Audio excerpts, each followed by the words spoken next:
The Commission has received a preliminary audit report with useful information, including a total of 246,465 deceased voters, 481,711 duplicate records. These are people sharing more than one ID. 226,143 voters registered with IDs that don't validly belong to them. 164,269 registered voters with voter records which have invalid documentation, IDs and passports. These are documents of identification which are not recognized as per the Kenyan records.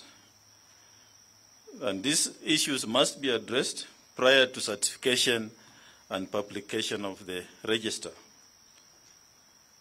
Previously, the Commission had announced that it would certify and publish the register of voters on or before 9th of June 2022, that's tomorrow.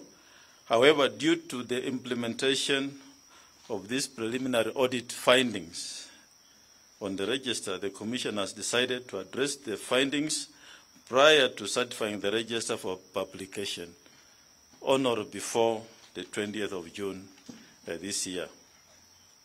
The Commission is scheduled to receive the final audit report from KPMG by 16th of June this year, and there will be a stakeholder engagement on the final register of voters on the 17th of June 2022.